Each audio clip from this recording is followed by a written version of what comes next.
ഇപ്പോൾ നമ്മൾ നിൽക്കുന്നത് തൃശ്ശൂർ ജില്ലയിൽ അരിമ്പൂർ എന്ന സ്ഥലത്താണ്. അപ്പോൾ നമ്മളൊരു പ്രസ് വർക്ക് ചെയ്തിട്ട് ഓട് മാച്ചിൻ്റെ വർക്ക് നമുക്ക് കാണുന്നത് ഫുള്ള് കാണുമ്പോൾ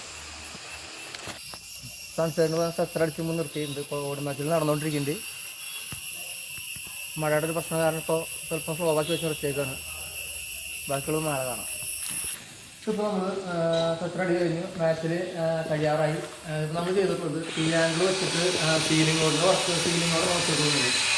അത് ചെയ്യാനുള്ളതാണ് വെച്ചിട്ടുള്ളത്. മുകളിൽ എത്ര കഴിഞ്ഞ് മുകളിൽ അതിൽ അടിയിൽ ഒരു ഫ്ലവർ മോഡലുള്ള സീലിംഗ് കൊണ്ട് വെച്ചിട്ടുണ്ട്. പിന്നെയുള്ള പാദം വരുന്ന ഇതാണ്. ഇതിപ്പോൾ നമ്മൾ ഇതിലൊരു പ്ലാറ്റ്ഫോം അഡീഷണൽ വേറെ വരുന്നുണ്ട്. ഈ പ്ലാറ്റ്ഫോം വെച്ചതിന് ശേഷം അതൊരു 2 തട്ടായിട്ട് 2 റൂമിൻ്റെ ഒരു പോർഷൻ പോലെ നമ്മൾ ഉപയോഗിക്കാൻ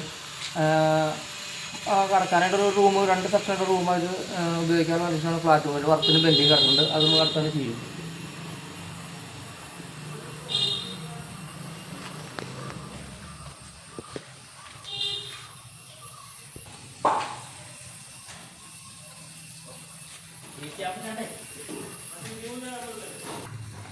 ഇതും ഒരു ബെഡ്റൂമാണ്. ഇത് ടൈം അതൊക്കെ നമുക്ക് ചെയ്തുള്ളൂ. മോള് ഡ്രസ് അടിച്ചിട്ട് അതിൻ്റെ സീലിങ്ങോട് വേറെ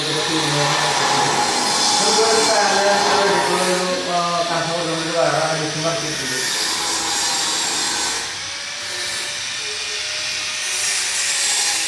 അപ്പോള പൈപ്പ് വെച്ചിട്ടാണ് നമ്മൾ സത്ര അടിച്ചിട്ടുള്ളത്. 1.25 പറഞ്ഞെങ്കിൽ 3 ട്രസ് ട്യൂബാണ് നമ്മൾ വെച്ചിട്ടുള്ളത്. അതിൽ ട്രയാങ്കിൾ വെച്ചിട്ടുണ്ട്. ഇപ്പോൾ ഓട് മാച്ചിൽ നടന്നുകൊണ്ടിരിക്കുന്ന ഒരു ഭാഗം ഒരാൾ മുകളിൽ നിൽക്കുന്നുണ്ട്. അപ്പുറത്തെ ഒരു പർലിങ്ങിൻ്റെ ഭാഗം നമ്മൾ കട്ട് ചെയ്ത് ക്ലിയർ ആക്കാറുണ്ട്. അപ്പോൾ അത് കഴിഞ്ഞാൽ ഈ ഭാഗത്തെ മാച്ചിൽ ഇങ്ങനെ അവസാനിക്കും. ഇതാണ് ഓട് ടോപ്പ് വശം വരുന്നത് കേട്ടോ. ഇത് ഓട് വന്നിട്ട് പൗഡറിങ് ടൈപ്പ് ഓടാണ് നമ്മൾ അതിൽ മേഞ്ഞിട്ടുള്ളത്. ഇവിടെ ഓട് മാച്ചിലുകാരൻ സജീവേട്ടൻ പട്ടാമ്പിന്ന് വന്നിട്ട് ആള് ചെയ്തുകൊണ്ടിരിക്കുന്നുണ്ട്.